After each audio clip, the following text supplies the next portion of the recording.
Alright, welcome everyone. This is Michael. If you've subscribed to this channel for a while, or if you've ever gone back and looked through my older videos, you've probably came across the basics video at least once. It's one of my first videos. It's about almost, like I said, it's 2 years old. I think it's got a lot of traffic. It's my only video to ever have 100,000 views, so that's cool. But it's a little dated for me now. I've changed my methods slightly in the way I do certain things, especially special effects. That's improved since then. So I sort of wanted to beef this up for 2016, more tips, more tricks. So in this new version, 2.0, I guess we'll call it, I'm going to color this image from start to finish, real time, no time lapse unless you're skipping ahead, which I'm sure no one on YouTube does, right? So if you're a beginner, this is a good starting point, a great first lesson. Or if you're got a little experience, you might want to check it out anyway. And maybe learn something new. So, and if you're not familiar with my coloring course, I'll talk about that at the end as well. So, enjoy.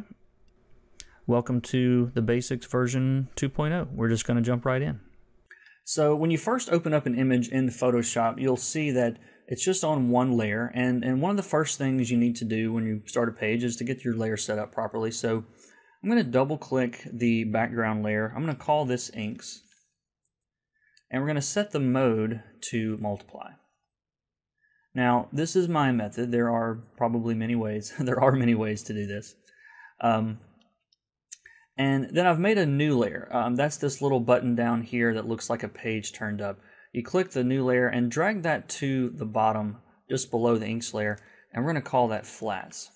That's where all our flat colors are going to go here. So what flatting is, you'll hear this term thrown around a lot in the industry. Flatting is separating all of the colors in all of the sections into their respective colors, kind of like you would a coloring book, with no rendering or no lighting, no shadow, just flat colors. And that's what we're going to do first. And I'm going to be using the lasso tool. And what we're going to be doing is just tracing the line here all the way around the character. And you'll see why in a second. We're going all the way around. And you'll see I'll pick up the lasso and kind of loop it around so that I don't have to hold it down the whole time. The other thing you can do, you hold down Shift, you can add to selections. Okay, so if I hold down Shift and draw a shape there, it's adding to the selection without me having to redraw it every time. And same token, you can hold down the Alt key and remove sections from your selection. So if you mess up a selection and think, oh, I've got to start all over, if you do it in small sections like this, it tends to go a lot faster. So I'm just holding Shift before I start, and that will allow you to go through the whole image like this. So I'm just going to basically trace the outline here all the way around. And I'm also, you can hold spacebar to, move the image around there while you're doing it. Now see, I went outside the lines here, so I'm going to hold down Alt and remove that section. See how simple that is. So again, I'm holding Shift, and you see that little plus sign that pops up next to the crosshairs that's telling us that we're adding a selection here. The other thing you can do with the lasso tool that's a lot of people don't realize is you can switch from what's the freehand lasso tool, which we're using now. You can hold Alt, and now you can see we're making straight lines. Okay, and in some cases it actually is easier to just go point to point like this with straight lines instead of freehanding the whole thing there. And again, I'm using the space bar as it turns it into the hand when you press the space bar, and that lets you drag around the image while you're working on it. And I'm just holding down Alt right now.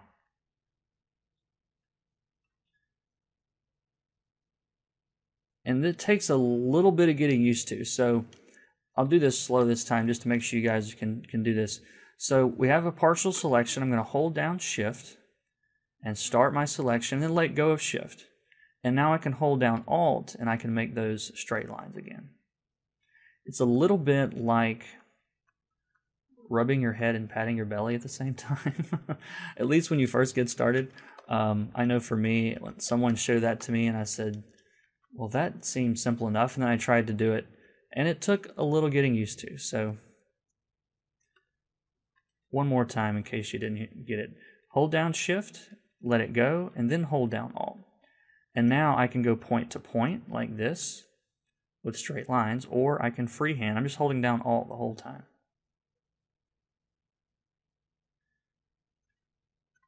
And we're going to be working from big areas of color to the smallest areas of color. And what that does is that makes sure that there are no stray pixels in between your sections, because you don't want to leave, and this is a kind of a rookie mistake for a lot of people that start out flatting, you don't really want to leave any white space under the lines, under that black line art, because during printing, if it shifts at all in printing, then you'll end up with some pixels here and there, kind of stray white pixels, and you don't want that, of course.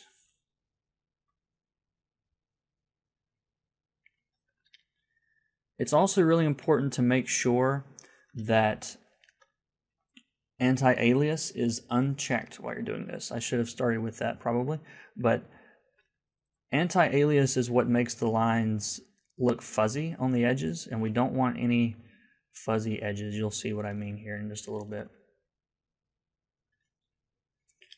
All right, so we're almost done with this outline. And again, I'm just holding Alt to switch automatically from point to point to freehand. And now I'm using a drawing tablet. I do hear of some people that color with the mouse. I think that's probably, I kind of made a mistake here. I'm going to hold down Alt to begin with, and it actually removes the section. So if you hold down Alt before you start tracing, it turns into a minus sign. And now I can erase all of this, or remove this from the selection.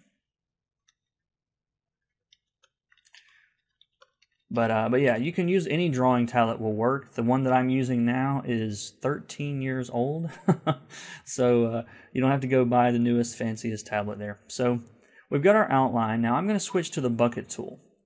Now you guys may not see me go over to the tools menu here and click the bucket tool every time, because I've got a keyboard shortcut that I'm using to switch back and forth between all these tools. So I've got G, I think, is my bucket tool. So, and the colors at this point aren't too important, but we'll try to get it pretty close anyway. I haven't really decided what color my superhero here is going to be. We'll make him anything but blue and red for copyright purposes. So I just clicked the bucket tool and filled it all with blue. And so now everything within the image there is that one color. So all right, so now what we're going to start carving out sections of this into smaller and smaller sections. So, and when your bucket tool, let me make sure I've got the right settings here. So with your bucket tool, you want normal mode, 100% opacity, 0% tolerance, and all of these unchecked. Anti-alias, contiguous, and all layers unchecked. It's real important that those are set up that way.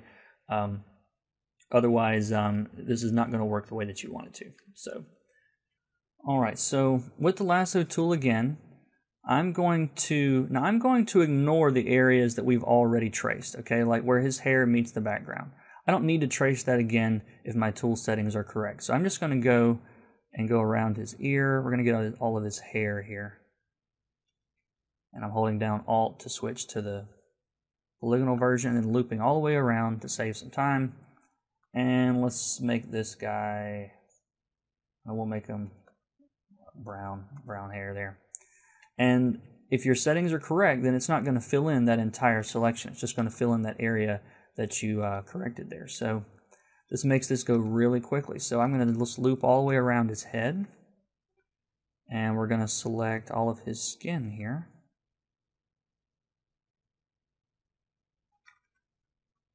And we'll pick a good skin color. Now I'm staying in the top part of the color picker here. Now I'm using Magic Picker, which you guys don't have to use. You can click the little color symbol down here, and that'll open up your color picker as well. I just happen to like Magic Picker quite a bit. It tends to make things faster. So, all right, and I'm kind of, if you'll think about it, it's cutting it into smaller and smaller pieces of the pie here, maybe. All right, now I can go get his eyes. And I'm going to make them kind of an off, just enough to make it not white. I don't want it to be white to keep the background separate. All right, so now you can kind of see why we did that outline at the beginning. It really makes this part go a lot quicker. All right, so I'm going to select all of his cape here. And again, if I seem like I'm going really fast, it's because I've been doing this a long time. So I've got a little more practice than you, possibly. But you'll get there. And again, I'm holding down the space bar with my thumb to kind of drag around here to reconnect these places. I'm just finding all the places where his cape is, and you can see I'm not worrying about those places where we've already separated color. I can loop around those. And let's see, I'm a big fan of orange, and orange and blue is a nice complementary color scheme there. So we'll go with that. But I'm staying on your color picker. You'll notice, and this gets a little advanced, but you really don't want to pick any colors in the bottom third of this. Even your darkest colors, you want to stay around this K number here is a measure of how much black's in there. You want to keep that above 25, 30 at the darkest. So really a good rule of thumb is to pick colors from the top half of the color window. Otherwise, they'll look great on the screen, but they'll look pretty terrible in print if you pick colors down here. They all look pretty muddy if you do that. So, and you can hold Alt when you have a brush selected or a bucket tool selected. You can press Alt to just color pick, say, an orange or a blue to switch that color around. So I'm picking that skin color, and we're going to get his hand here. And that arm is metal, so we'll do that a different color. And this was all by design. We're going to be coloring this metal a little later. I designed the guy with a bunch of different things we could do that would be fun to color, like metal and glowing special effects and whatnot. So, and we'll keep this same orange here for the logo here.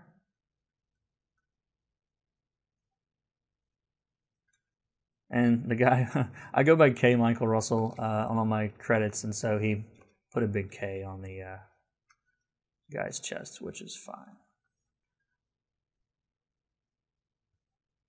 And again, we're still just breaking this down into smaller and smaller pieces. And this is probably the most boring part of being a colorist.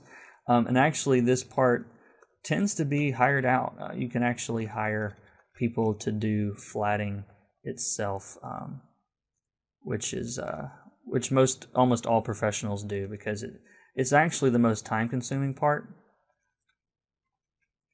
But once you get it flatted, everything goes so much faster. So bear with me here for, whoops, let's get that out of there.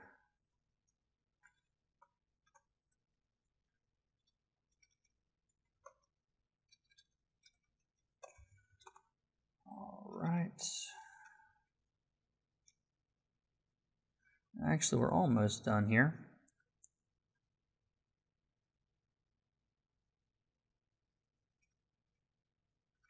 And when you're flatting, like, I actually want his garment here to be the same color as his cape, but I'm going to shift it just a little bit so that when I go back and color pick these colors, I can just get that color.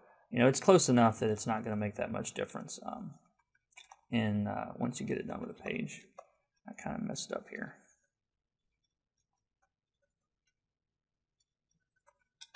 All right, and his boots, I think that's the last thing here. And again, I don't have to trace them again because I've already made that selection. All right. So what is left? We have everything done.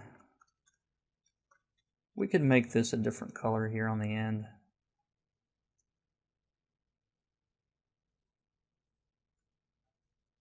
Maybe these are little lights will color or something. I'm just holding down Shift to get all these areas together. And we'll just get a red or something. Maybe that blue. Yeah, I like the blue better. Let's keep the color theme going here.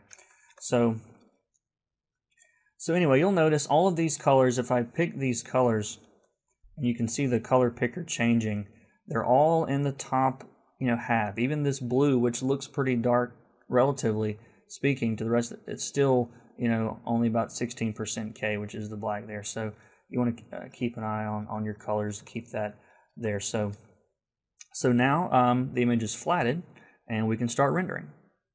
And there are lots of ways to render comics. We'll throw a couple of different techniques in here just to kind of show you how it works. So the first thing I'm going to do, though, I'm going to lock my flats. Okay, this little padlock here is not going to let us change those flats. We really don't want to ever mess with those since those are done. Now I'm going to duplicate this layer.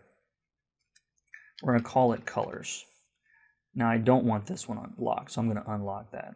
So I've got inks, colors, flats. I've got all of my different layers there. And the way that I render is I'll select the area that I want to color. Say, for example, this guy's hair here. And I've got an action I can run that automatically copies this to a new layer and locks the transparency. So if I just show you guys that, you can just see it's just his hair there. Now what that does is it allows me to go pick and paint over this without ever going outside those lines. Okay, let me get something you can really see. So, and I can make selections and paint within those without having to worry about going outside those lines. And to do that action, it's just, you can record actions in Photoshop. It's probably a little technical for this. If you want to do it manually, though, I think it's Control-J and then just lock the transparent pixels here. That will do the same thing. So let me make sure that's right before I may have changed it. So Control-J, yeah, and then lock the transparent pixels, which looks like a little checkerboard there. So anyway, so this method is called cut and grad, and it's called cut and grad because you're cutting with the lasso and then using the brush as a gradient. And so I'm going to go into all the places where I want the highlights to be. Now, this is something that takes practice as well, of course. There's it's something you just, well, you need something you need to work at when you're doing comics, but so I'm just going to select all those places where I want the lights to be. And then I'm going to pick my base color. I'm just going to go a little more saturated, a little brighter. And I'm also not just going to pick just a lighter version of the same color, but I'm going to make it a little yellow too. It just makes it a little bit more interesting. And then I can just get a soft, round, normal brush here and fill that in. And you can do this multiple times. So if I want to really get some highlights in here, like this,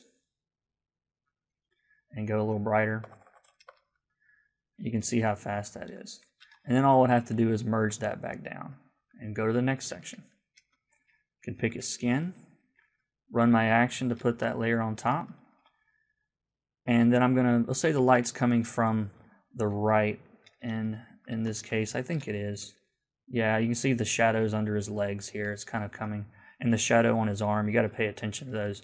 So the light's kind of coming from the right side. So I'm going to select all of this area here that is facing that way. And I'm going to take out a little section under his nose where the shadow is. I'm going to take out under his hair here. We'll add a little bit more over his ear. Maybe his neck here. Now I'm hiding that selection with, I've got it set to Control G, but you can set it to different things there. But I'm going to pick the base color. And again, I'm going to get a little brighter, a little more yellow, and it's just a normal, hard, big, soft brush here. And I can, paint that in just like that. Let's try along the edge here, maybe.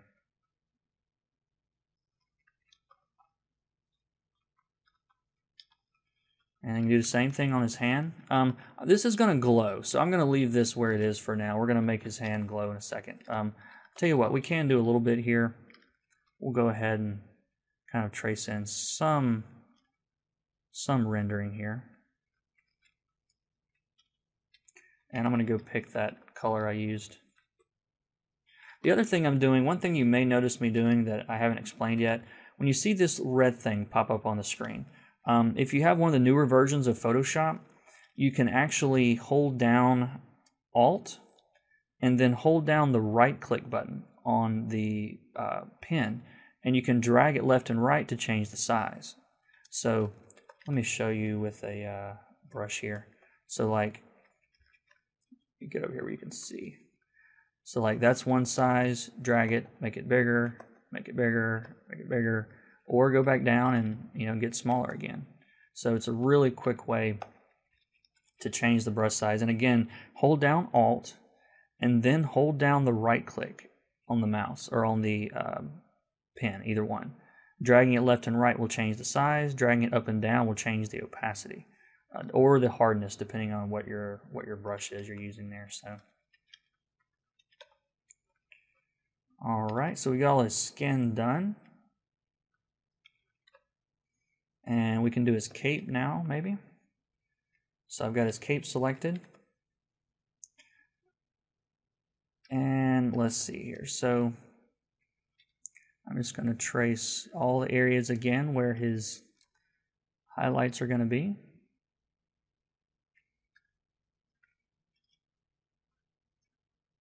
And I'm going pretty quick here, just for the sake of time. I want to make this as useful as I can, but I don't want you to sit here and watch me render for 2 hours, so you wouldn't want that either, probably. All right, and let's see, the cape's kind of curling around, so just go ahead and get all of this, and we'll keep that unhighlighted there, if that's even a word, not lit. And then pick my orange, get a little brighter, a little more yellow, because I'm going to make this a nice warm image, and I can paint in here with that.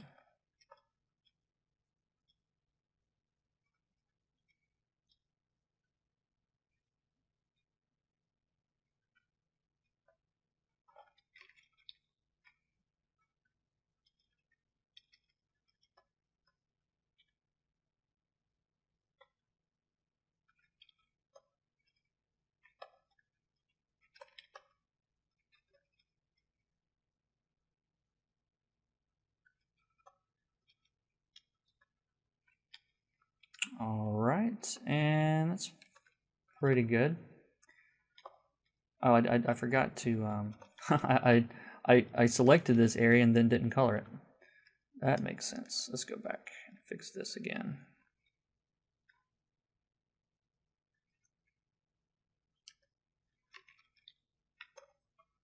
There we go. All right, and we'll move on to his symbols here. Actually, let's see. Yeah, let's do that real quick. I'm not going to do much here. I'm just going to put a little bit of light over the top of it. Actually, we'll follow his muscle here. I can do that.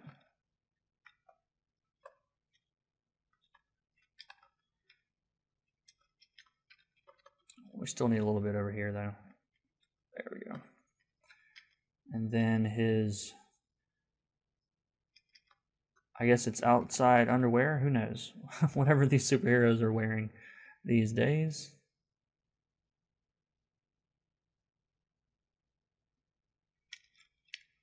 I'm just keeping the same color. Fill that in.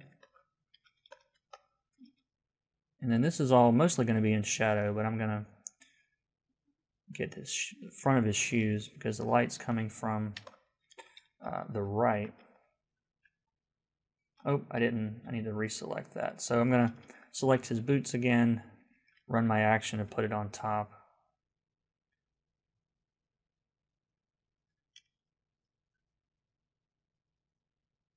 In my course, I do all the actions and tool settings and everything is all in there.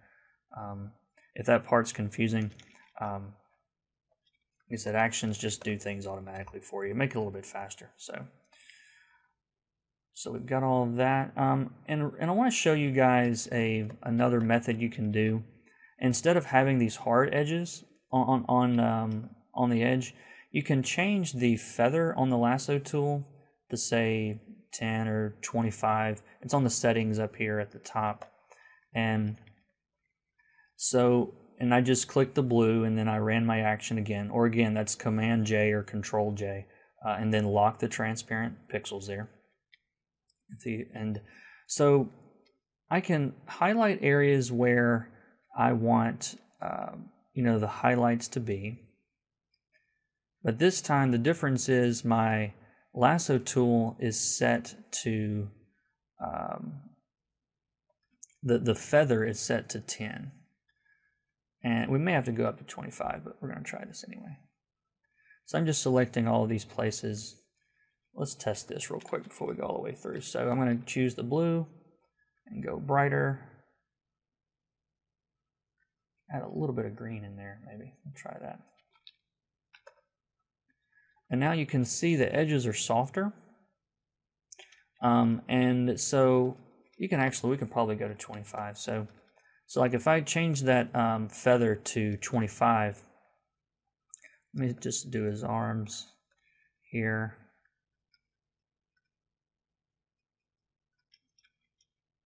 It's not quite as exact, but you can get some nice soft effects if that's what you were going for here.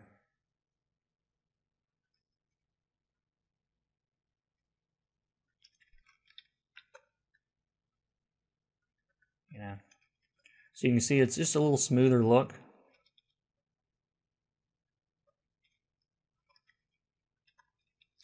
So if you don't like those hard edges, you can kind of do it that way. I'm going to undo this though. We'll keep it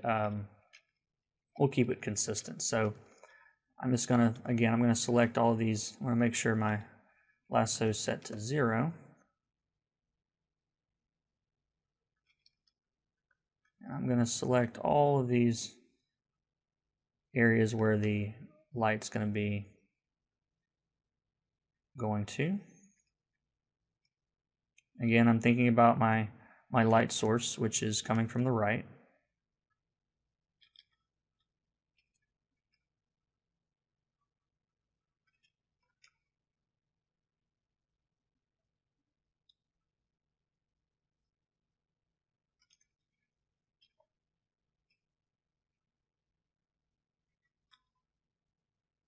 Just kind of roughly following the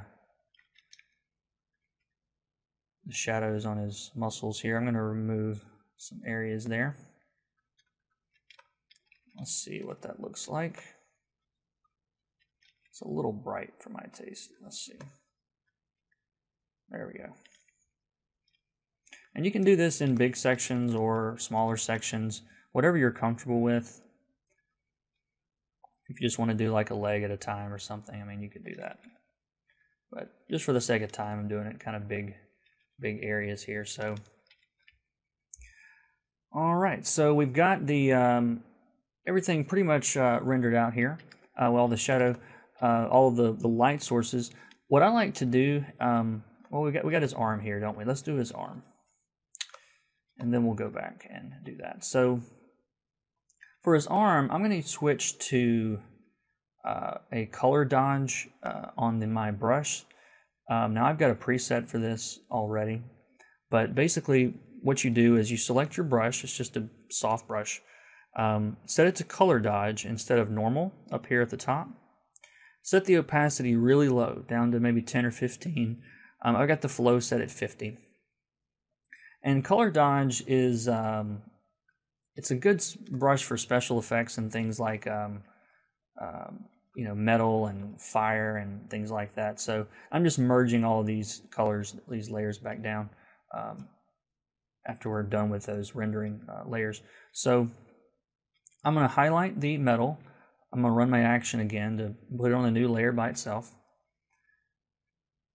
And now I'm going to select everything on this side. The side that's facing the light over here.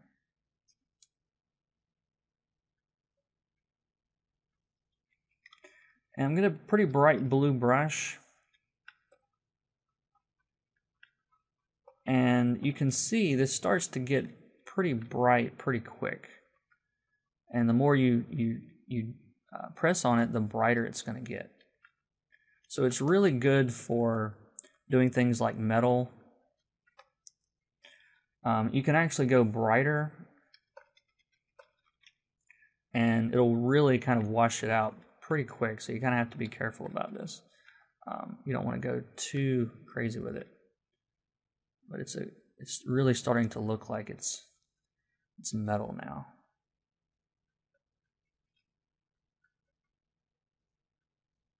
I can draw color a little bit inside this area too, if I wanted to.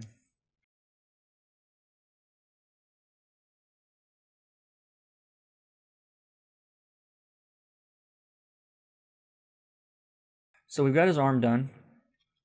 And one thing you can do to kind of help tie your colors together, and I'm going to merge this back down,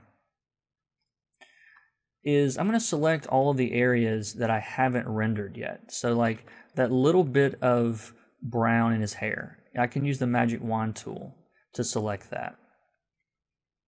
I'm going to grab that part, this part, the blue, the dark blue. So all the areas that we didn't do some kind of rendering on. And I think that about does it. And you can get a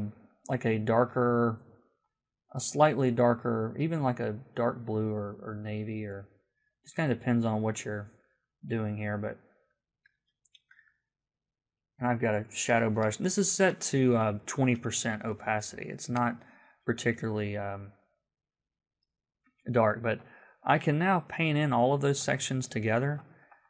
And it ties it together a little bit, so all the shadows are roughly the same, color there. So that can be a help.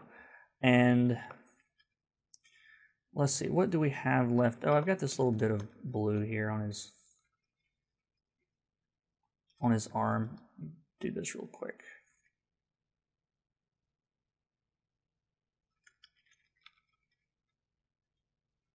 Now I'm just going to switch back to the normal brush for this. There we go. All right. I'm going to merge that back down. So we're almost done. Just a few other tips here. And the reason that I had this guy designed like this is I want to be able to kind of show off some of the different methods you can do to make things really pop off the page. So for example, like his arm here, right? It looks really shiny. It's really, it's metal, so it's going to be reflecting a lot of light. So I'm going to go on top of my inks, make a new layer. I'm going to call it SFX for special effects. Now you want to fill it with black, and you're going to freak out because your image disappeared, right? So change the mode of that layer to screen, and it's going to come back. These colors tend to work better on black instead of just a white background there. So on my SFX layer, I'm going to pick let's say like a bright blue. And the brush, I'm going to change the mode to screen and the opacity down to about 30. The flow is still at about 50. It's just a regular soft brush. And I can go in here and paint on top of these, and you can see it's lighting up that edge there. So it really looks like it's shining, okay? On the top there, on his shoulder, maybe a little along the bottom. See how cool that works? And same thing down here on his hand. And I tell you what, I'm going to go below the flats, and I'm going to put a base color down here just so you guys can see. It doesn't really matter what color we pick, I don't think. But let me pick something that matches a little better. There we go.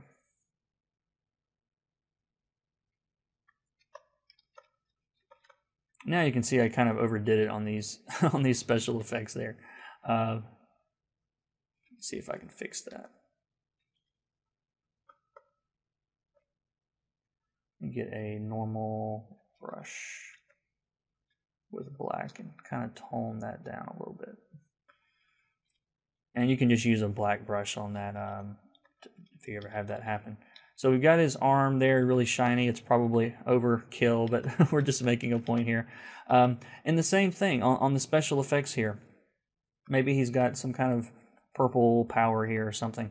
So I'm going to get on that special effects layer. And that's with normal. That's a little overkill. Let's go to the screen mode at about 30%. And these are all tool presets that I explained in the course that I would set up. But so I'm just going to use this brush here, and in screen mode you can see it starting to look like it's glowing. You can make this big or smaller, and the more you use screen, the wider it's going to get. So you don't want to go too crazy here, but immediately it looks like his hand's glowing. Alright, so it looks like everything is pretty much done. I don't see anything else we could... Well, we could make these little blue things on his arm glow. Let's do that real quick. And let's pick an orange color since we'll keep the theme going here. So I'm going to pick a screen brush. Again, it's screen mode, about 30%. I'm still on that special effects layer. And I can start coloring here, and you can see these are going to start glowing orange. And the more you do it, the more it's going to glow.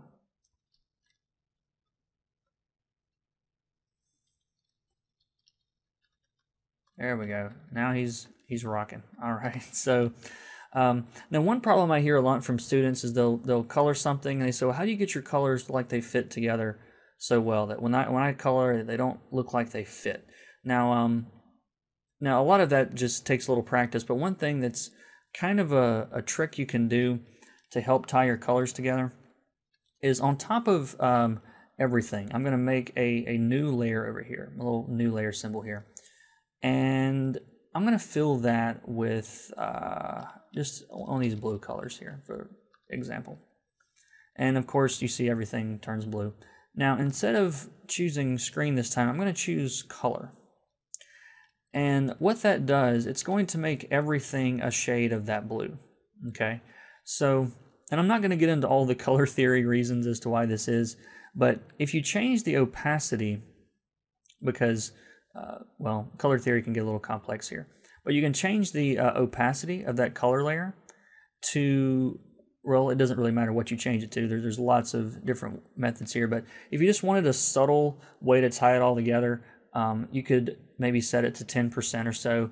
And it just cuts down the harshness. If I turn this off and on, it cuts down the harshness in that orange a little bit. If there is, that's not particularly harsh. But if you had a color that was just a little too far away from everything else, it kind of ties that in.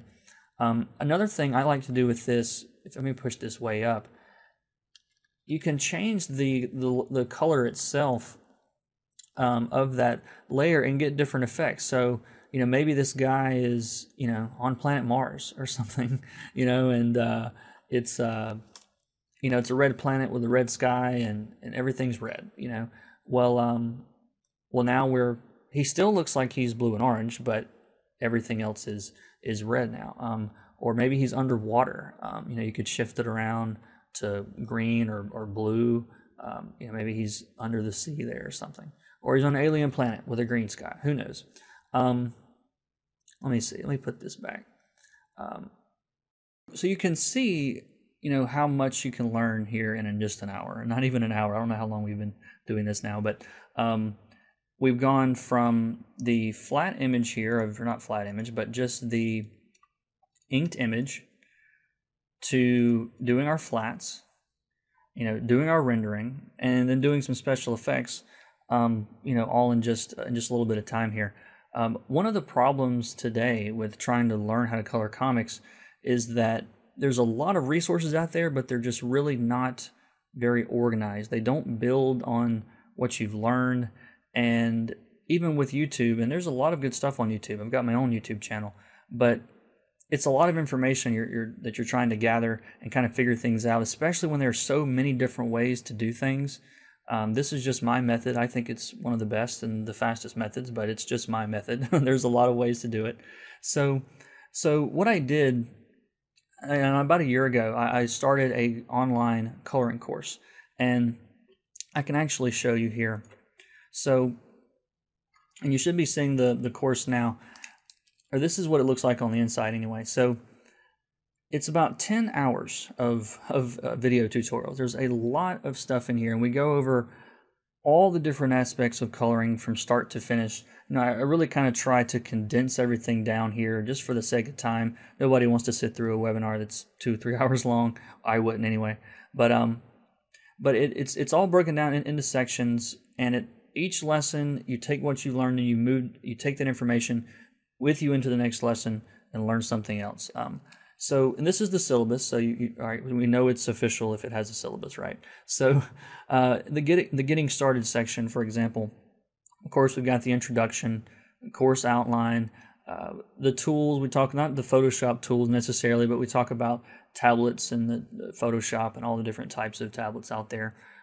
We define what a colorist is. If you're still unsure about what a colorist does, we do talk a little bit about that. There's a whole section of downloadable presets. So all of the actions that I've talked about today, all the tool presets that you saw me clicking on, that you may have noticed me clicking on down here. I've got preset brushes and preset buckets and preset lasso tools for everything. I've got all of that here within the course. When we walk through installing all of that, if you're not familiar with how to install those things, we talk about that. If you have an older version of Photoshop, CS2, CS3, I've even got the manual settings that you can put in, and of course the instructions for that as well. Preparing line art. We didn't go into a lot of detail today on this, but there are very specific settings that you need in Photoshop to be able to color art that's eventually going to get printed. So, of course, I've got all of the sections there for that. There's a big selection of line art that some of my artist friends donated to the course. Really high quality scans of actual pages from comics, so you can actually download those and for practice. There's a whole section on each type of tool, and there's a lesson on each tool. We really just scratched the surface today of what's possible with those tools and shortcuts and everything, so we talk about that. Color theory, you can take college courses. You could probably get a degree in color theory, but I really strip it down to how it applies to comics here. What hue and saturation and value are, different color schemes, how to use those schemes, how to avoid colors that look too dark. We talk about that.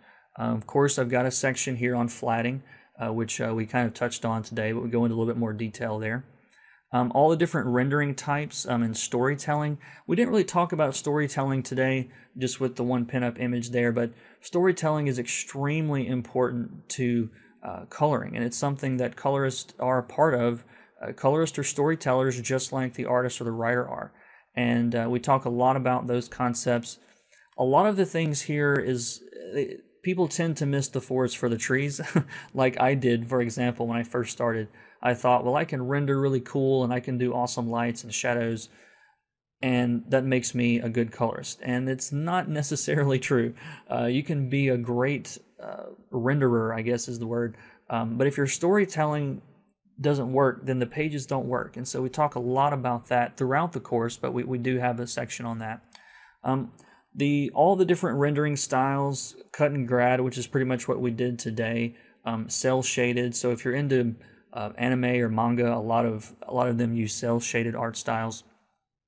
There's a painterly style, which we didn't really get into today, but that's more of a well, like a painter would paint a page.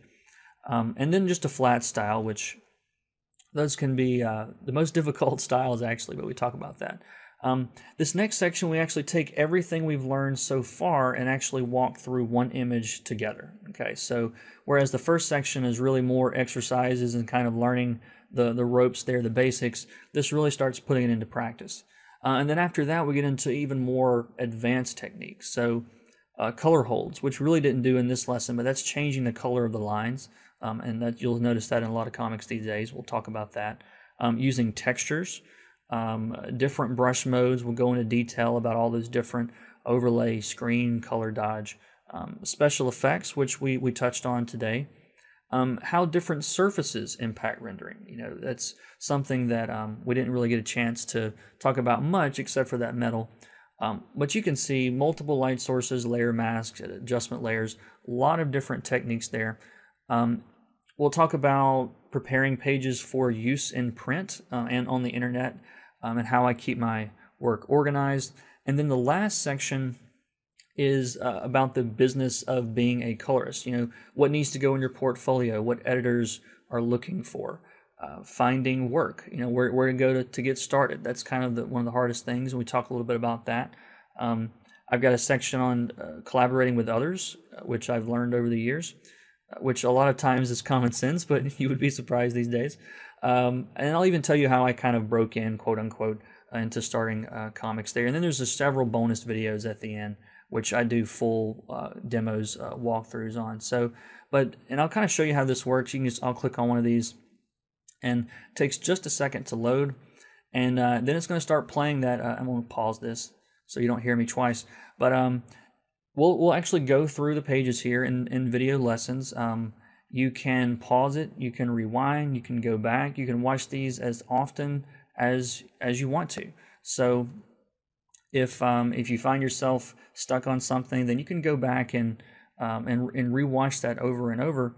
And you can only have to mark it complete when you're comfortable, you know. So it's going to keep up with the ones you mark complete. So it's got 57, 58 videos or something. So, you know, to help keep track of, you know, what you've learned and what you want to move on from, that complete button there will actually mark it as complete for you. And there is a discussion section as well. So if you have questions or you want to post work for feedback or critiques, you can. That's included as part of the course. So there are two versions of the course.